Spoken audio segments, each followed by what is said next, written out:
तो इस बीच आपको एक और बड़ी खबर मैं बता रहा हूं, जहां दिल्ली पुलिस की स्पेशल सेल घटना की जांच करेगी। उन्हें अहम जिम्मेदारी दी है। संसद की सुरक्षा में जो सेंध है, उस पूरे मामले की जांच करने वाली है दिल्ली पुलिस की स्पेशल सेल।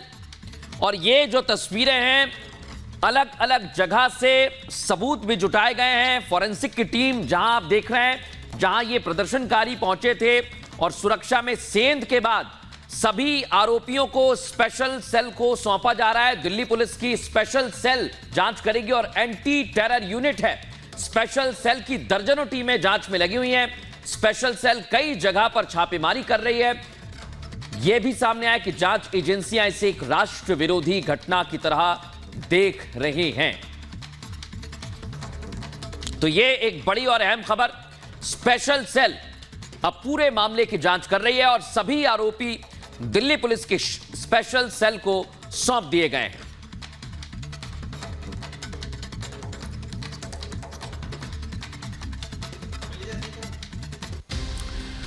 तो आज पुरानी संसद के हमले की बरसी है, 22वीं बरसी। और पुरानी संसद पर हमले की बरसी के दिन आखिर नई संसद में सुरक्षा में चूक कैसे हो गई, इसके पीछे कौन कौन जिम्मेदार है और किस सांसद ने क्या कहा, क्यों आज ही का दिन चुना गया, इस रिपोर्ट में दिखाते हैं।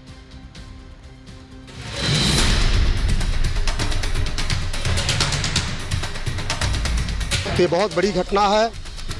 तो फिर चिंता के विषय, धड़कन मच गया एकदम से। क्या हुआ क्या हुआ क्या हुआ? अगर ये जहरीली गैस लाके छोड़ते निश्चित रूप से बहुत से सांसदों की जान जा सकते थे। पार्लियामेंट क्या हमारी सेफ है, ये हमें सोचना पड़ेगा।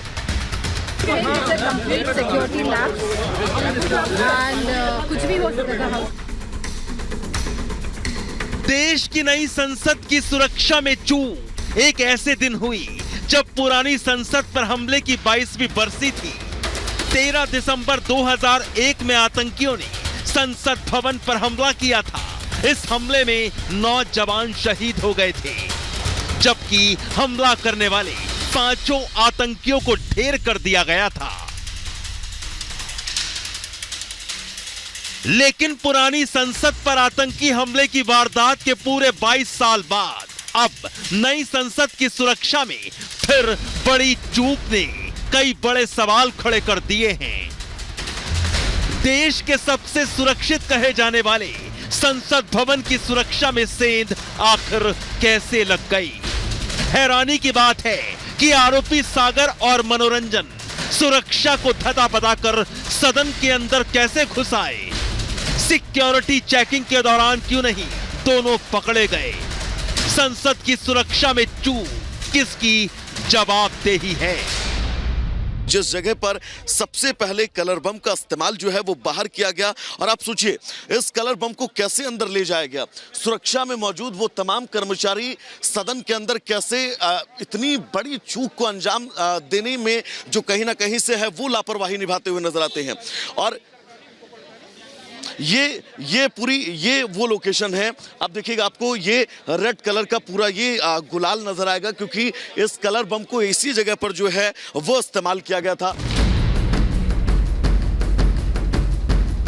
नई संसद के अंदर घुसपैठ की इन तस्वीरों ने सबको हैरान कर दिया है। हैरानी मुमकिन भी है। संसद की सुरक्षा में सेंध लगाने वाले इन लोगों के पास अगर सच में कोई खतरनाक हथियार होता तो फिर क्या होता?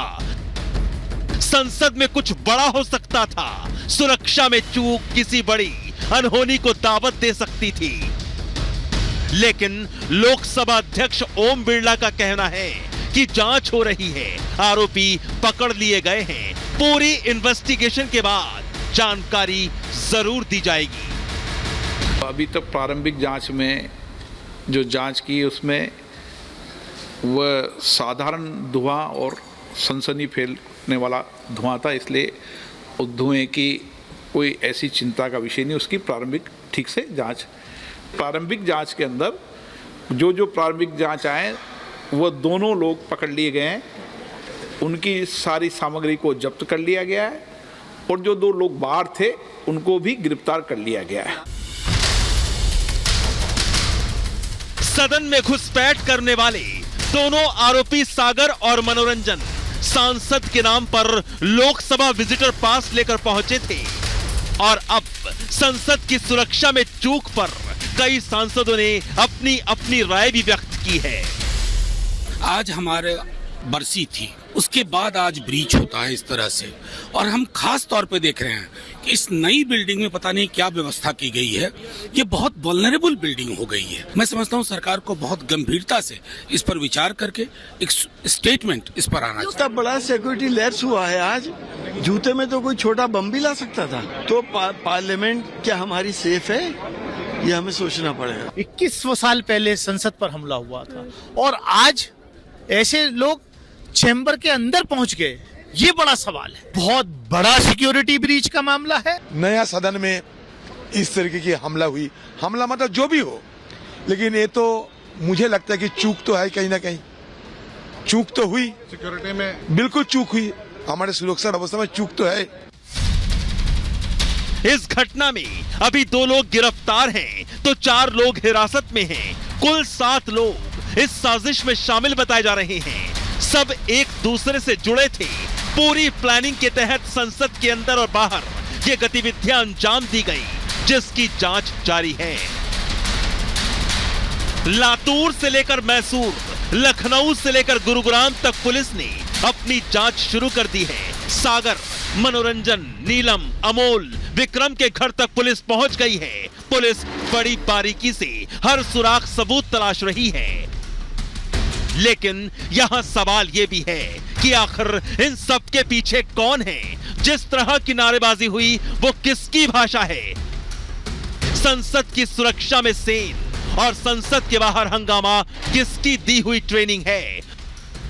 पुरानी संसद पर हमले की बरसी यानी 13 दिसंबर के दिन ही ऐसा क्यों हुआ? इन सब के जवाब